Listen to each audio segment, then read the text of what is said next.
예, 다시 한번 인사드리고 시작하겠습니다. 저 한화자산운용에서 아리랑 ETF 맡고 있는 김성훈 부장입니다. 반갑습니다. 이렇게 업무 끝나시고 오셨는데 많이들 피곤하시죠? 예, 피곤하신데 너무 재미없는 내용을 딱딱하게 말씀드리면 이제 더 피곤하실 것 같고, 그리고 가장 좋은 강사가 어떤 강사일까요? 정답을 여기서 맞추면 안 되죠. 좋은 강사는 어려운 내용을 쉽게 설명하는 강사입니다. 하지만 더 좋은 강사는 시간을 맞춰서 정확히, 시작하는 시간은 늦어졌더라도 마치는 시간은 정확히 마치는 게 가장 좋은 강사죠.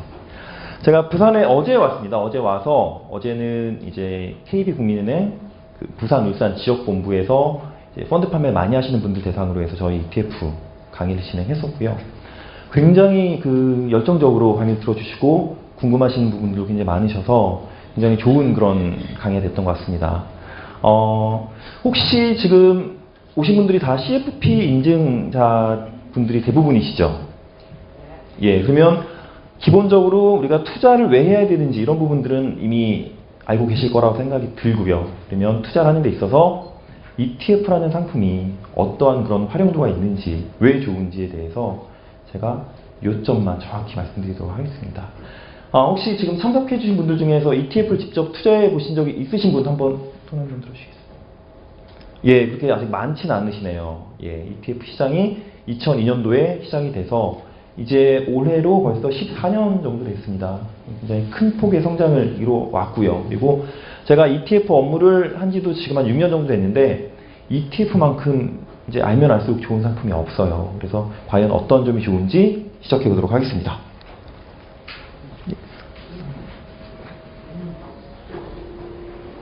예, 스크린이 쫙 내려와야지 이제 시작이 되는 부분이죠. 강의는 두 가지로 구분을 할 거예요. 첫 번째는 ETF 자체에 대한 어떤 부분이 좋은 점이고 어떤 부분을 우리가 고객분들에게 설명을 드려야 되는지, 그리고 두 번째는 이런 ETF를 어떻게 활용해야 되는지에 대해서 말씀드리도록 하겠습니다. 그래서 조금 어려우실 수도 있고요. 조금 잘하시는 분들은 조금 쉬우실 수도 있어요. 한 중간 정도 난이도로 맞춰서 강의를 하도록 하겠습니다. 자, 강의하기에 앞서 들어오시면서 다 기념품 받으셨죠? 네. 저희 아리랑 ETF 써있는 기념품을 오늘 강의를 위해서 특별히 저희가 제작을 했습니다. 이게 어디서 파는 게 아니라 저희가 직접 맞춘 거고요. 안에 열어보시면은 제 명함이 있어서 혹시라도 강의 끝나고 궁금하신 부분이 있으시면 그쪽으로 연락 주시면 답변 드리도록 하겠습니다. 자, 뉴 노멀이라고 하죠. 굉장히 많이 들어보셨을 거예요. 뉴스에서도 많이 나오고 신문 기사에도 많이 나옵니다. 뉴 노멀. 예, 무슨 의미일까요? 이제 새로운 경제적인 표준이라는 의미죠.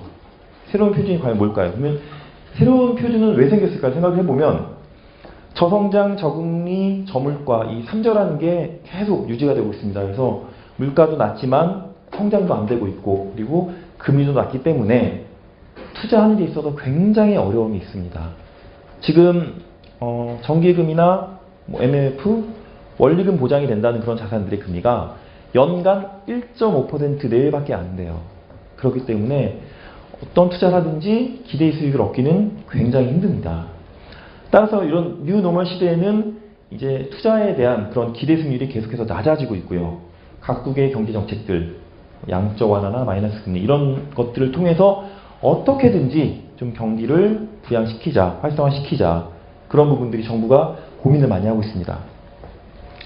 따라서 이런 시대에는 기대 수익률이 낮아지기 때문에 보다 적극적이고 전문화된 자산 관리가 필요하죠. 그래서 다 CFP를 공부를 하신 거고, 그 어려운 시험을 보신 거고, 그런 부분을 통해서 우리나라도 미국처럼 CFP가 정말 전문화된 자산 관리를 하는 게 앞으로의 나아갈 바라고 생각이 됩니다. 금융시장 트렌드는 이미 많은 그런 기사나 언론들을 통해서 많이 접해 보셨을 거라고 생각이 됩니다. 저금리, 저성장, 그리고 코스피를 박스피라고 하죠. 예, 박스피.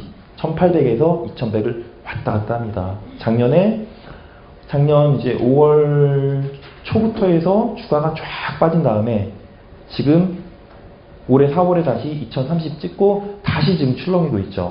그렇기 때문에 주식 투자를 통해서 수익을 낸다는 거 굉장히 어려워요. 그리고 이런 주식을 기본으로 하는 그런 펀드들에 투자했을 때의 기대 수익률도 계속 하락하고 있습니다. 2010년 이후에 최근 한 5년간 보시면은 전체 국내 시장에 나와 있는 액티브 펀드에 투자했을 때 기대 수익률이 어느 정도 될까요? 예, 마이너스 10인 분들은 굉장히 안타깝게 생각이 들고요. 전체 액티브 펀드를 봤을 때 2010년부터 지금까지 5년 동안 평균적으로 수익률이 0%입니다. 0%. 그러니까 수익을 못 냈다는 얘기예요. 그러니까 어떤 펀드들은 굉장히 성과가 잘 나서 수익이 많이 날 수도 있지만은 어떤 펀드들은 성과가 안 나서 수익이 안 날 수도 있습니다. 그래서 펀드의 기대금 수익률이 하락하기 때문에 자꾸 이제 해외나 다른 쪽으로 이제 눈을 돌리게 되세요. 국내 지지난달 3월 한 달간 봤을 때 해외 투자된 주식, 해외 주식에 투자한 금액이 6조 7천억이 넘습니다. 국내에서 개인 기관을 다 합했을 때 이게 사상 최대치고요. 월별로 봤을 때. 그러니까 그만큼 국내에서 수익을 내기 어려운 부분들을 해외로 눈을 돌리고 실물자산이나 커머디티나 다양한 방법의 분산 투자를 해보자.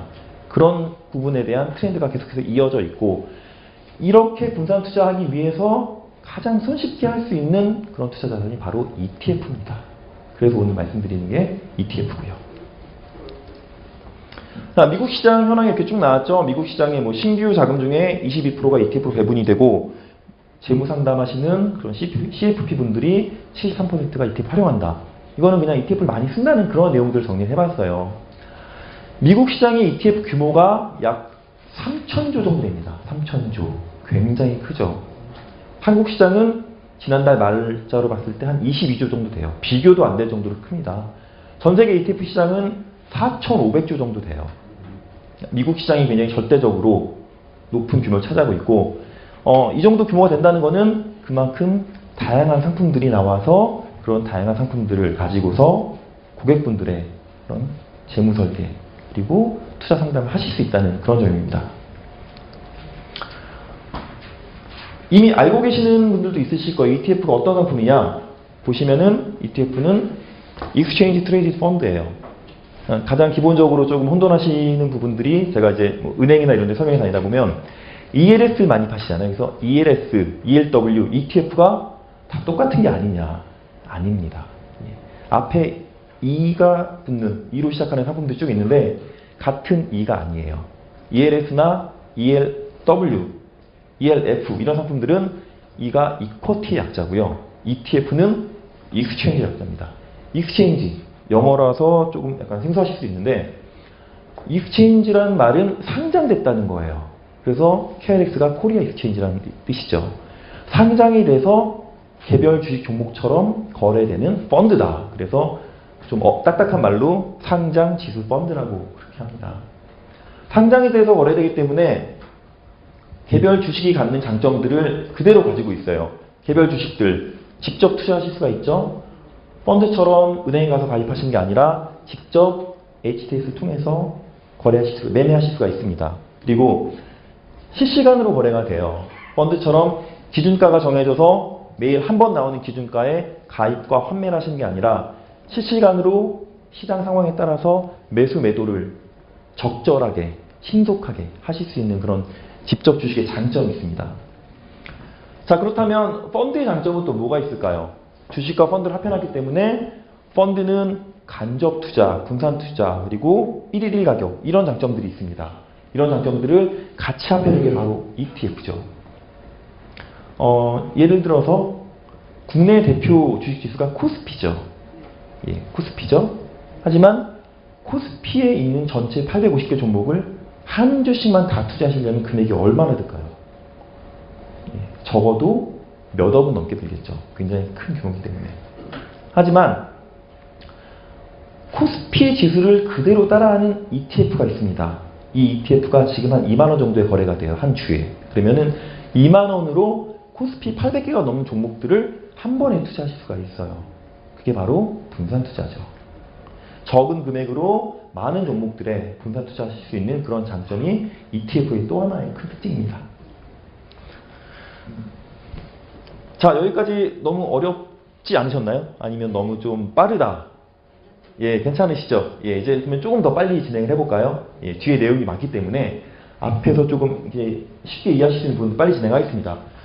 따라서 일반 펀드랑 ETF는 여러 가지 차이점들이 있어요. 펀드는 이제 은행이나 증권사에서 가입을 하셔야 되고, 하지만 ETF는 직접 주식처럼 거래하실 수가 있고, 그리고 펀드는 장중에 한 번만 설정 환매를 통해서 가입을 하셔야 됩니다. 하지만 ETF는 언제든지 아침에 샀다가 오후에 팔 수도 있고 팔았다가 또 살 수도 있어요. 그리고 가장 중요한 부분들이 저금리 시대에 수익이 나기 어려운, 수익률을 올리기 어려운 부분 때문에 비용이 계속해서 더 강조가 됩니다. 보시면 일반 펀드랑 ETF랑 보수를 비교를 해놨죠. 단순히 일반 펀드는 보수가 높고 ETF는 낮고 이 정도가 아니라 구체적인 수치로 말씀드리면, 일반적인 주식형 액티브 펀드 매니저가 열심히 운용을 해서 초과 성과를 내는 그런 액티브 펀드는 일반적으로 보수 수준이 2에서 3% 정도 보수가 나갑니다. 제가 아까 2010년부터 액티브 펀드의 수익률이 0%라고 했죠. 그러면은 보수를 빼면 남는 게 없죠. 그리고 펀드 중에서도 조금 저렴하다고 볼 수 있는 인덱스 펀드는 보수가 평균적으로 1에서 1.5%, 높게는 2%까지. 그래서 인덱스 펀드조차도 액티브 펀드보다는 보수가 낮지만 상당한 비용을 지불해 투자할 수가 있습니다. 하지만 국내에 상장된 206개 ETF들의 보수를 보면은 단순히 운용 보수, 판매 보수 나누는 게 아니라 전체 보수를 봤을 때 평균적으로 0.3% 내외로 왔다 갔다 해요. 굉장히 저렴하죠. 펀드에서도 보수가 싸다고 볼 수 있는 인덱스 펀드의 5분의 1 수준밖에 안 됩니다. 그리고 또 한 가지는 이게 전체 ETF에 대한 보수의 평균이고, 가장 대표적인 그런 시장 지수를 따라하는 코스피 200 지수를 따라하는 저희 아리랑 200 ETF나 이런 대표적인 ETF들은 보수가 더 저렴해요. 0.14%. 그렇기 때문에 매우 저렴한 비용으로 투자하실 수 있는 그런 장점이 있습니다. 그리고 환매 수수료 같은 경우도 90일 미만에는 이익금의 70%, 이거는 펀드이기 때문에 내는 거고요. ETF는 개별 종목이기 때문에 삼성전자 사고 팔았다고 했을 때 환매 수수료 안 내시잖아요. 빨리 판다고 하셔도. 그렇기 때문에 ETF도 환매 수수료라는 거는 아예 개념이 없습니다.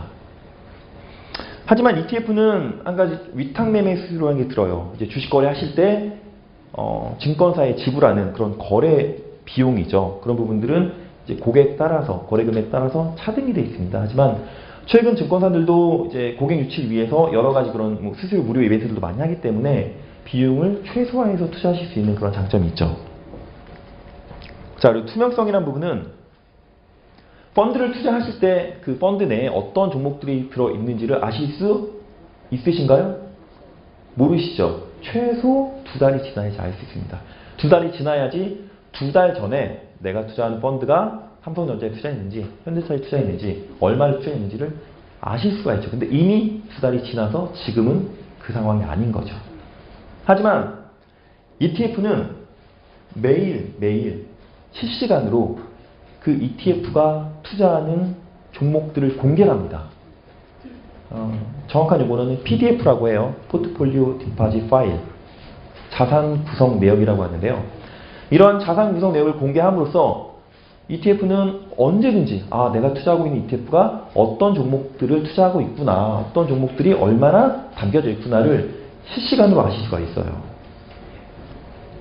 자, 이렇게 이론적인 부분들을 말씀드렸고, 투자 포인트 제가 말씀드린 내용입니다. 고객분들한테 어느 시점에서도 매수 매도가 가능하시고 결제주의가 T+1이라는 거는 주식의 결제랑 똑같습니다. 주식도 지금 매수하시면 내일 모레 돈이 나가죠. 그리고 지금 매도하셔도 내일 모레 돈이 들어옵니다.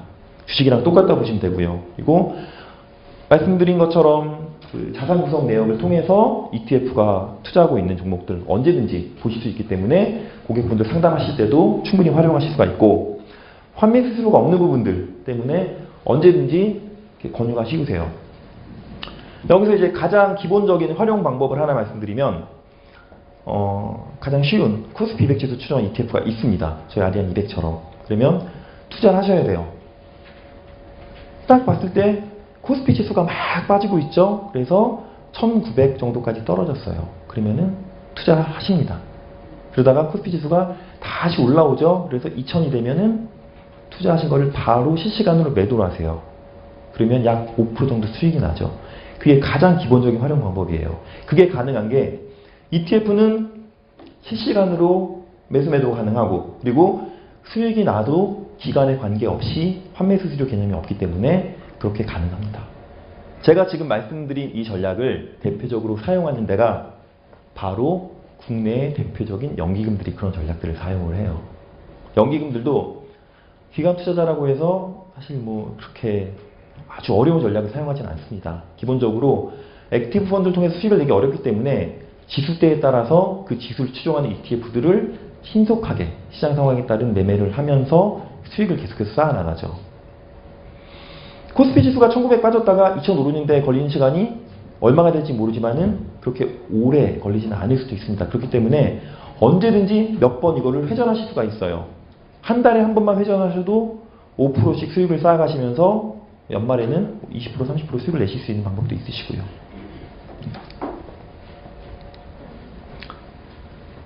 자, 이 부분은 이제 뭐 ETF 활용 방법 중에 또 하나예요. 보시면 기본적으로 주식 투자하실 때 대표 지수에 투자하실 수도 있지만은 이제 앞으로 업황이 좋아질 것 같다. 이런 섹터들에도 투자하실 수가 있으시고, 그리고 삼성전자가 분기 영업이익이 6조 7천억이 났는데 그럼 주가가 오르겠다. 그래서 삼성전자에 투자하실 수 있습니다. 그런 부분들은 시장에 대한 뷰를 갖고 계속해서 고민을 하셔야 돼요. 그렇지만 ETF는 그런 부분들을 조금 더 줄여드릴 수가 있습니다. 예를 들면 반도체나 IT 이쪽 업황이 좋아질 것 같아요. 그러면은 그 좋아지는 가운데 종목들, 개별 종목들을 콕콕 집어서 투자하시다 보면 굉장히 이게 변동성도 커지고 투자 성과가 사실 어려운 점도 있으시죠. 하지만 그러한 IT나 반도체를 모아놓은 그런 섹터 지수를 추종한 ETF 투자하시게 되면은 시장 전망에 손쉽게 투자하실 수 있는 그런 방법입니다. 자, 주식과 ETF의 차이점은 거의 비슷해요. 보시면은 뭐 실시간으로 거래 가능하고, 하지만 ETF는 지수를 보면 되지만 주식은 개별 종목에 대해서 다 알아야 됩니다. 그리고 개별 종목에 투자하기 굉장히 어려운 점 중에 하나가, 일단 개인 투자자분들은 정보에 대한 접근성이 제한이 있기 때문에 개별 주식을 잘 찍어 투자하기가 쉽지가 않습니다. 그런 부분들을 ETF로 해결하실 수가 있으시고요. 그리고 뭐 나머지 부분은 거의 비슷한데, 이 부분이 또 ETF의 또 장점 중에 하나예요. 거래 비용이라고 나와 있죠. 가장 밑에. 거래 비용이라는 거는 세금입니다. 주식 투자를 하셔서 이익이 나셨어요. 뭐 삼성전자를 투자하셔서 한 주당 10만 원을 버셨어요. 그러면은 매도하실 때 0.3% 거래세를 내고 나오셔야 돼요. 원천징수가 돼서 거래세를 떼고 받습니다. 하지만 ETF는 이게 일몰 규정이긴 하지만은 한시적으로 거래세 등이 증권 거래세가 면제되기 때문에 세제 혜택에 있어서도 개별 종목보다 훨씬 더 그런 장점이 있죠. 이 30bp, 0.3%가 아무것도 아닌 것 같지만요. 저게 몇 번 쌓이다 보면은 굉장히 큰 수익률의 차이가 발생을 합니다. 자, 국내 ETF 시장에 대해서 한번 소개를 해드릴게요. 저희 앞서서 인사 말씀드렸던 저희 방호기 팀장님 같이 거래소에서 이제 ETF 시장을 조성해서 만드신 분들이 굉장히 많이 노력해 주시고 시장을 만들어 주셔서 ETF 시장이 엄청난 수준의 그런 성장을 이루고 있습니다. 국내 ETF 시장이 2002년도 10월에 처음 상장이 되면서 시작을 했어요. 4개 종목이 상장이 됐고, 그때 규모는 약 한 3천억 정도로 시작을 했습니다. 매년 40% 정도 성장을 하면서 지금 약 한 만 13년 지났죠. 60대가 성장을 했어요. 그래서 지금은 작년 말 기준으로는 198개 상품, 그리고 순자산 기준으로는 21조가 넘는 그런 규모의 성장을 이뤘습니다. 보시면 쭉 성장하다가 13, 14, 15년에 약간 조금 성장세가 주춤한 모습을 보이고 있는데, 이러한 부분들은 앞으로 향후에 ETF에 대한 활용도나 투자 등이 연기금이나 주요 기관 투자들에 대해서 더 확대가 되면은 시장은 더욱더 비약적으로 성장할 거라고 보고 있고요. 앞에서 말씀드린 것처럼 미국 시장의 경우도 ETF 시장 규모가 약 3천조 정도가 돼요. 그러니까 우리나라 코스피의 시가총액이 1000조가 좀 넘잖아요. 그러니까 코스피의 3배가 넘는 규모가 이제 ETF만이라고 보시면 됩니다. ETF 거래해보신 분들은 알겠지만은 이게 바로 ETF 거래하실 때 나오는 그런 HTS 상입니다. 주식 거래는 똑같아요. 호가가 이렇게 쭉 올라와 있고, 여기서 중요한 거는 ETF를 관심 갖고 보신 분들은 아마 그런 걸 느끼실 거예요. 아, 내가 ETF를 사고 싶고 팔고 싶은데 마침 파는 사람도 없고 사는 사람도 없으면 어떡할까. 그런 걱정을 하실 수 있습니다. 하지만 ETF는 법적으로 유동성 공급자, LP라고 하죠. 예, Liquidity Provider. 유동성을 공급하는 의무를 가지는 증권사들이 지정이 되어 있습니다. 따라서 언제든지 ETF를 거래하고 싶으실 때는 그 해당 증권사들이 각 ETF를 달라요. 예. 해당 증권사들이 매도호가, 매수호가를 반드시 제출해야 됩니다. 그래서 거래가 돼야 되고, 매수호가, 매도호가도 그냥 증권사 마음대로 제출하는 게 아니라 규정을 딱 정해놨죠. 예. 1%. 예. 요거 빼기 요거 있을 때 1%면 굉장히 그런 촘촘한 그런 매도호가로 투자하실 수 있게끔 유동성을 공급을 하고 있습니다. 밑에 부분은 그냥 참고로 보시면, 주식이랑 똑같다고 보시면 됩니다. 참고로 보시면 되고요. 자, ETF도 펀드입니다. 펀드예요. 펀드를 상장시켜 놨지만 펀드예요. 그래서 모든 규제나 세제 관련된 부분들은 집합투자기구로서 적용을 받습니다. 그렇기 때문에 세금적인 측면에서 조금 차이가 있어요. ETF를 크게 이제 국내 주식형 ETF라는 거는 그 해당 ETF 내에, 포트폴리오 내에 국내 주식들로만 들어있는 ETF가 국내 주식형입니다. 그리고 이제 국내 주식형 ETF랑 유사한 유형 중에서 이제 가장 대표적으로 하시는 레버리지 인버스가 있어요. 이거는 이제 파생형이라고 하는데요. 이 부분이랑, 그리고 이 두 개를 제외한 나머지 다 채권, 해외, 커머디티, 원자재 이런 부분들 다 해서 세금이 달라지죠. 국내 주식형은 해당 ETF가 포트폴리오 내에 있는 종목들이 가격이 주가가 막 올라요. 그래서 나는 이익들은 이제 저희가 좀 어려운 말로는 자본이익이라고 하죠. 자본이익, 매매 차익에 대해서는 비과세가 돼요. 하지만 ETF도 펀드 내에 개별 종목이 있다 보면 그 개별 종목들도 배당이란 걸 받습니다. 제가 배당에 대해서 뒤에서 좀 더 자세히 말씀드릴 건데요. 그럼 배당들이 들어오게 되면 그 배당을 ETF는 잘 모아놨다가 다 들어오면 그거를 현금으로 ETF를 갖고 있는 투자자에게 지급을 해요. 그렇게 현금으로 지급되는 현금 배당은 분배금이라고 하는데요. 그럼 분배금은 배당소득세에 과세됩니다. 우리 일반적인 주식도 똑같죠. 예, 주식도 주식 사고 팔았을 때 나는 이익은 과세가 안 되고 주식에서 현금 배당 나오게 되면 과세가 되고 그 차이입니다. 그리고 이제 가장 좀 거래를 많이 하시는 레버리지 인버스 상품에 대한 그 세금 부분은 사실 국내 ETF 시장이 한 단계 더 성장하기 위해서는 레버리지 인버스로만 많이 몰려있는 그런 투자 자금이 조금 분산이 돼야 돼요. 조금 더 다양하고 조금 더 장기적으로 투자할 수 있는 그런 포트폴리오로 ETF를 구성하셔야 되고요. 레버리지 인버스는 이제 거의 비과세라고 보시면 돼요. 왜냐하면 레버리지랑 인버스라는 형태의 상품을 구성하는 데 있어서 발생하는 비용들이 과표 기준가라는 데에서 차감이 됩니다. 그렇기 때문에 비용들을 차감하고 났을 때 실제적으로 세금을 내기는 부분이 줄어들어요. 그래서 거의 비과세라고 보시면 되고 거의 국내 주식이랑 똑같다고 그냥 이해하시면 됩니다. 뒷부분에 좀 자세한 설명이 나와 있는데요. 그거는 한번 참고로 보시면 될 것 같고요. 그리고 그 밖에 채권이나 원자재, 해외 지수 이런 부분들 전부 다 이제 모든 이익에 대해서 배당소득세 과세가 되죠. 그렇게 세 가지로 정리를 하시면 되겠습니다. 자, 이 다음 장에 바로 좀 이렇게 자세한 부분들이 나와 있죠. 요거는 한번 천천히 읽어보시면 쉽게 이해가 되실 거고요. 제가 말씀드린 것처럼 그 세 가지로 구분하시면 됩니다. 자, 그래서 실제로 어떻게 과세가 됐는지에 대해서 좀 구분이 나와 있고요.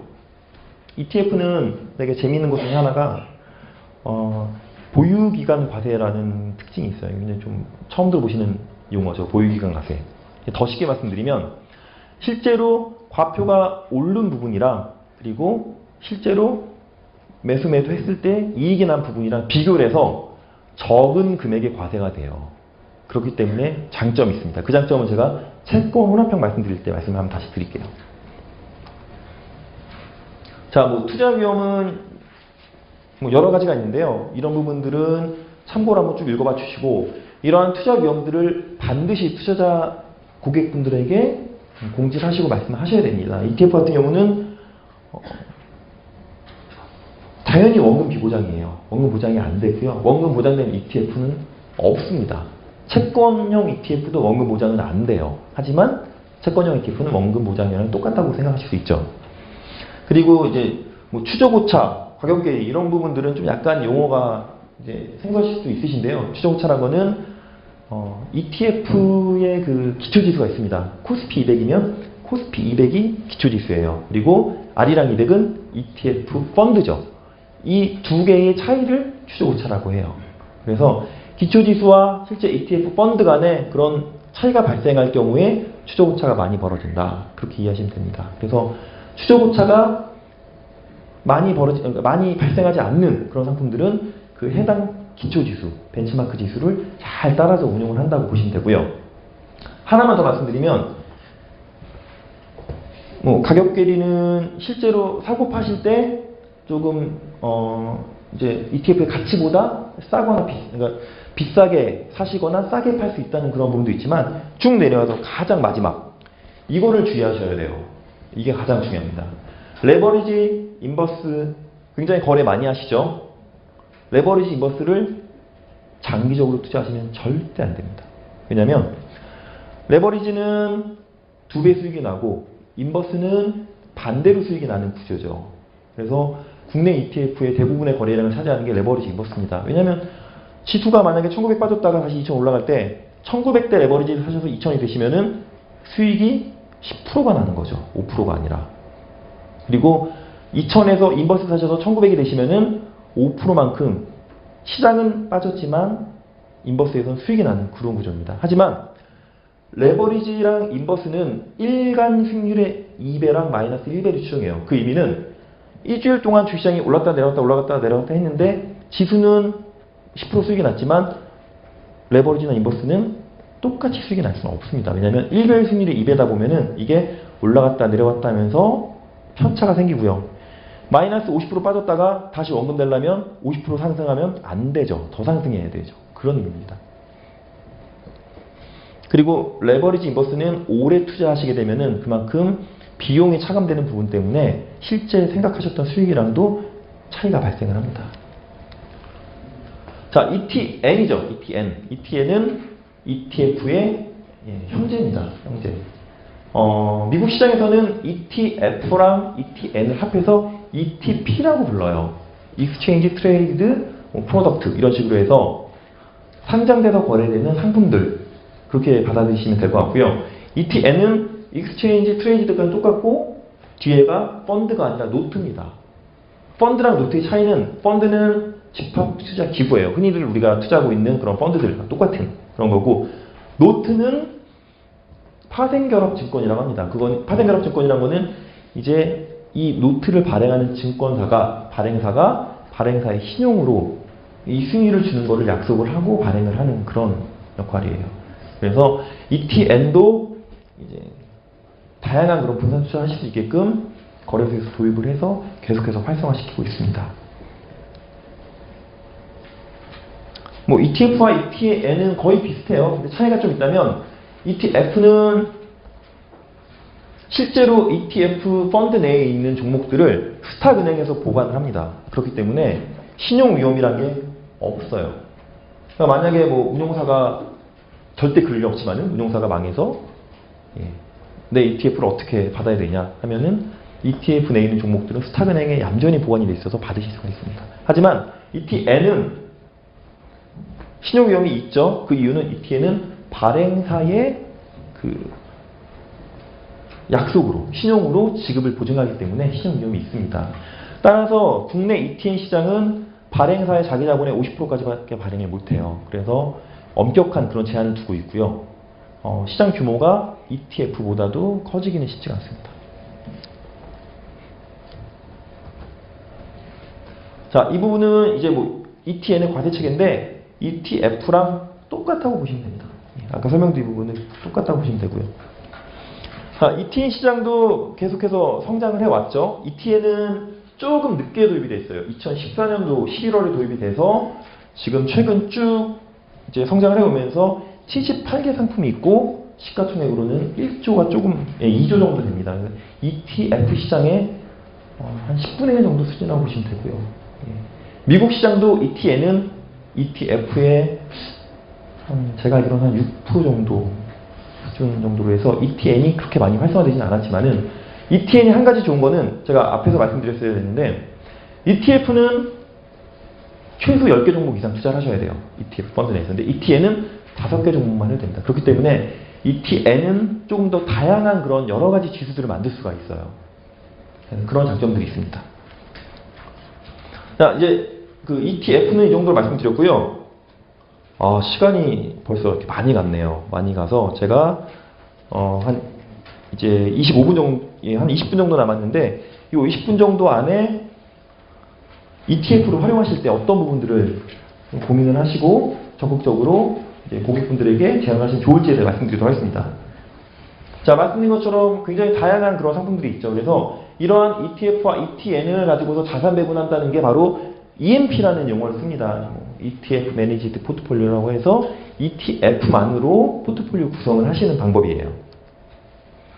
자, 이 부분은 이제 국내에 상장된 ETF와 ETN에 대한 라인업을 쭉 한번 정리해 봤습니다. 대표적으로 시장 대표 지수들, 코스피 200이나 코스닥 150, 그리고 여기는 안 나왔지만 코스피 있네요. 이런 것들도 있고, 그리고 섹터, 건설, 중공업, 산업재, 소비재 이런 섹터들에 투자하시는 ETF도 상장이 되어 있습니다. 그리고 여긴 나와 있지 않지만은 코스피 지수를 전체를 추종하는 ETF도 나와 있어요. 국내에 2개가 상장이 되어 있고 그 ETF에 투자하시면은 한 2만 원 정도로 전체 코스피 투자하시는 거랑 동일한 효과가 있습니다. 그리고 주가 지수, 선물, 그리고 구조화된 상품들도 있고, 그리고 채권, 통화, 혼합자산 이런 식으로 있습니다.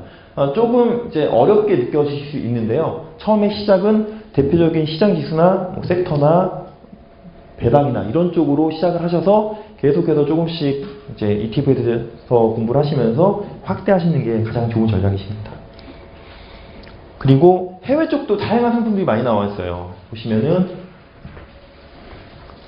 나스닥 100이나 라틴, 유로스탁스, 독일 이런 상품들도 있고, 그리고 글로벌 지수 중에서 이제 글로벌 선진국, 신흥국 이런 지수들은 전 세계에 투자하는 지수가 나와 있고 선진국만 투자하고 그리고 이머징 마켓만 투자하는 이런 상품들도 ETF로 나와 있습니다.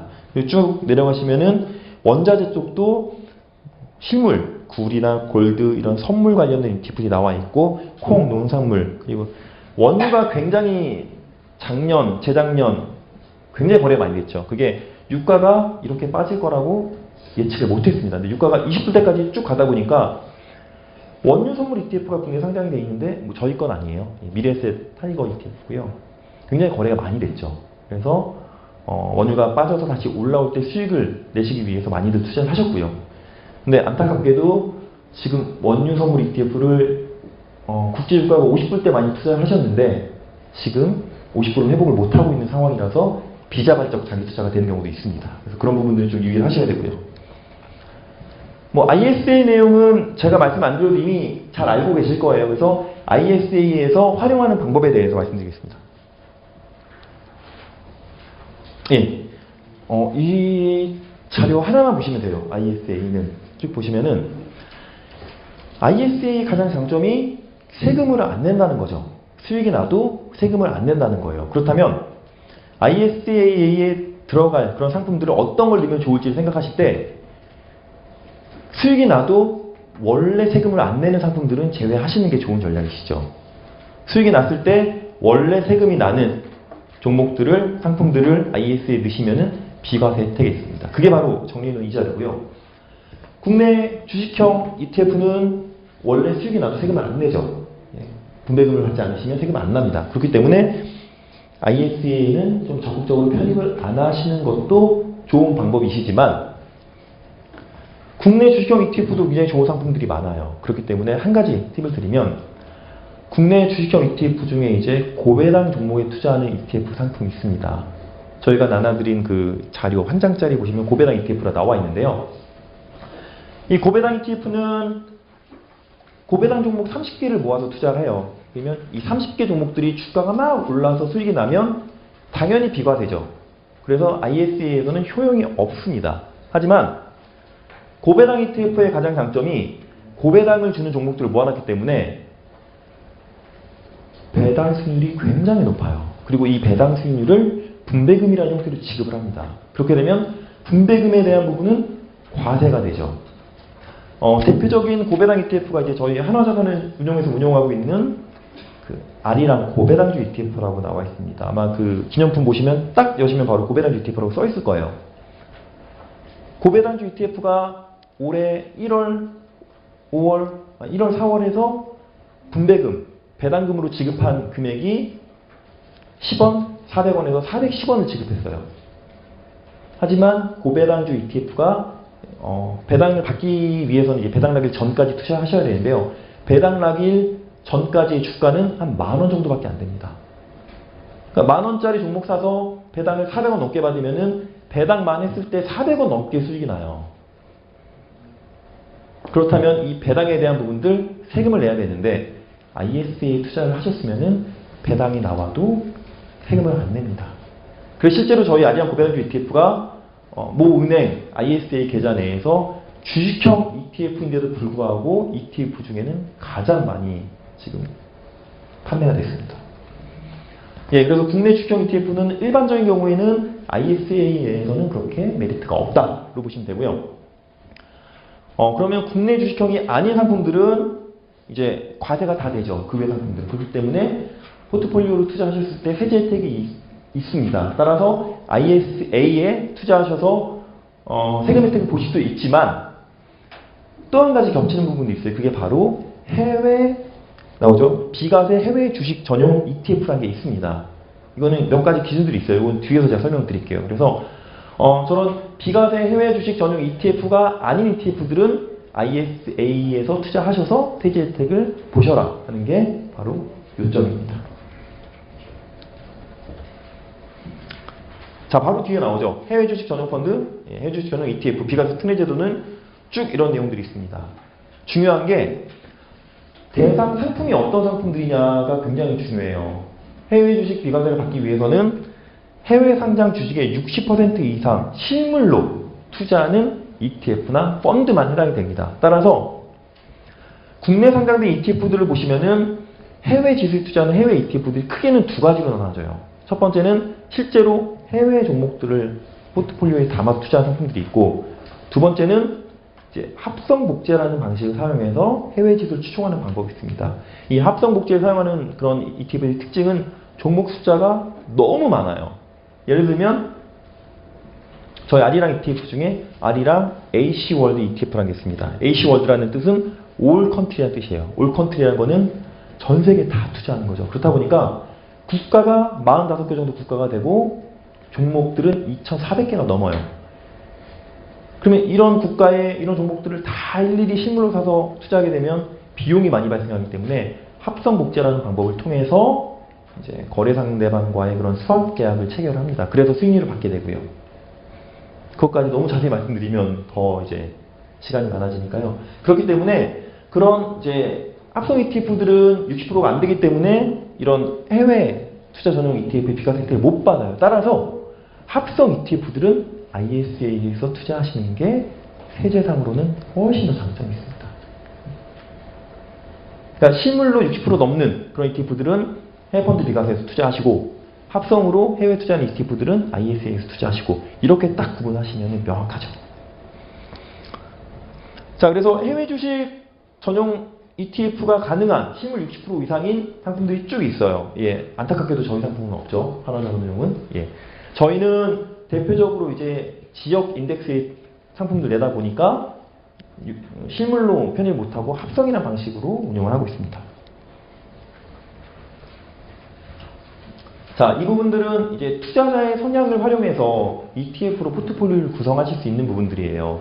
대표적으로 뭐 위험 선호형이 있고, 위험 회평이 있고, 그리고 대안 투자를 선호하는 그런 형도 있고, 그리고 장기 투자자나 뭐 시장 상승에 투자하시는 이런 부분들로 구성하실 수가 있습니다. 각각에 따라서 ETF 제가 예를 들어 드릴게요. 투자자의 성향에 따라 ETF 투자하실 때 만약에 굉장히 위험을 선호하는 형이세요. 그러면은 레버리지 인버스가 적합합니다.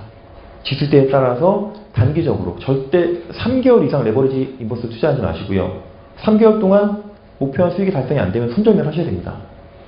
하지만 단기적으로 일주일, 한 달 정도 시장 지수가 왔다 갔다 할 때 타이밍을 딱딱 잡아서 투자하시면은 위험 선호형 투자자분께는 굉장히 적합한 그런 투자 전략이죠. 그리고 대안 투자 위험 회피형부터 말씀드릴게요. 위험 회피형은 ETF가 제가 지금 주식형이나 아니면 뭐 해외형 위주로 말씀드렸는데 여러 가지 그런 채권형 ETF들도 많이 있어요. 채권형 ETF의 또 좋은 점은 채권을 직접 투자하고 싶으신 경우도 있으시겠죠? 하지만 채권을 직접 투자하시려면 투자 규모가 굉장히 커집니다. 국고채 하나 사는데도 1억이 들죠. 하나 사는데. 그렇기 때문에 채권 ETF도 굉장히 그런 적은 금액으로 채권에 투자하실 수 있는 효과가 있어요. 채권 ETF도 다양한 채권 상품들이 나와 있기 때문에 단순히 단기채나 국고채뿐만 아니라 여러 가지 그런 전략들을 활용한 상품들 그리고 회사채를 포함한 상품들도 나와 있습니다.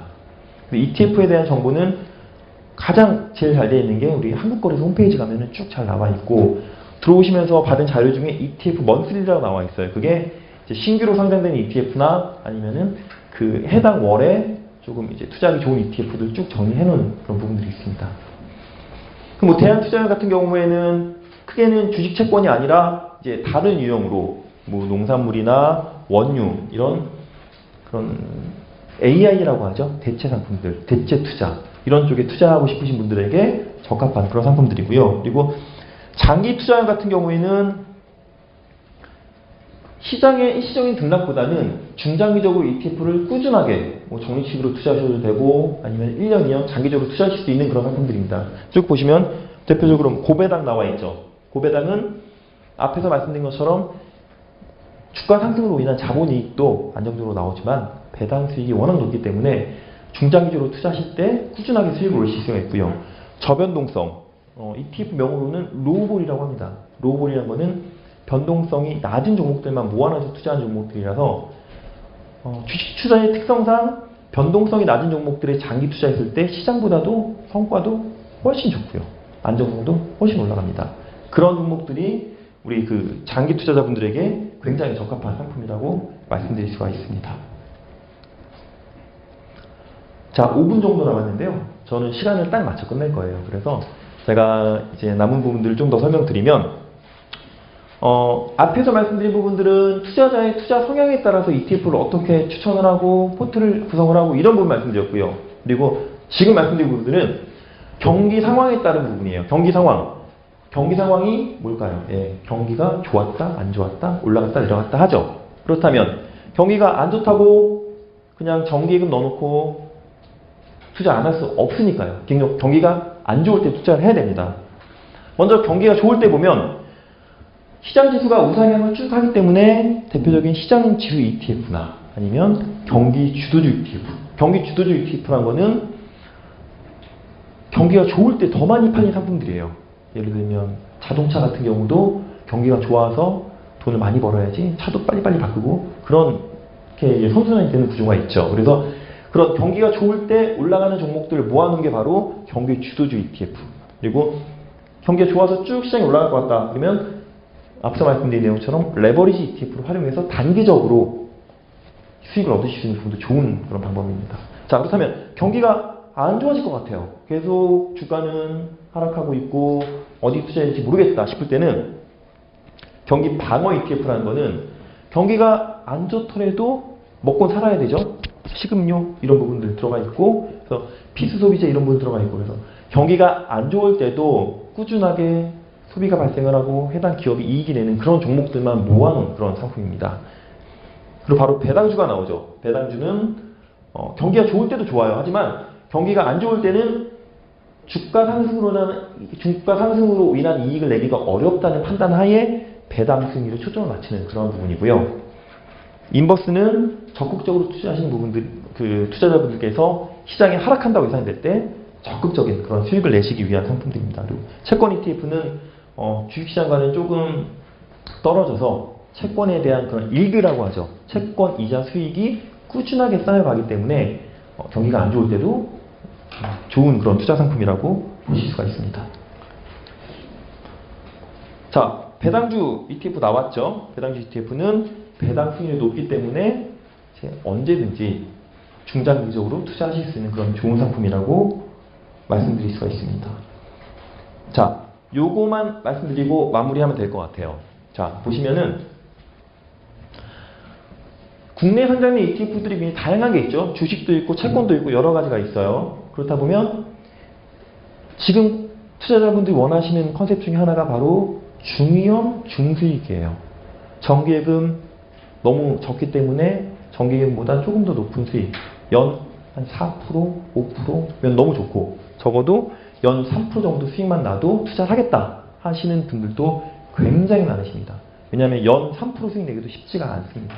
그렇기 때문에 채권 ETF만 투자하셔도 연 3% 내기가 쉽지가 않으세요. 채권도 이자 수익으로 수익을 내는 부분이라서 어느 정도 한계가 있습니다. 따라서 중위험 중수익 투자자에게는 변동성은 낮추고 하지만 수익은 조금 더 낼 수 있는 그런 전략으로 바로 주식과 채권을 혼합해서 사용하는 전략이죠.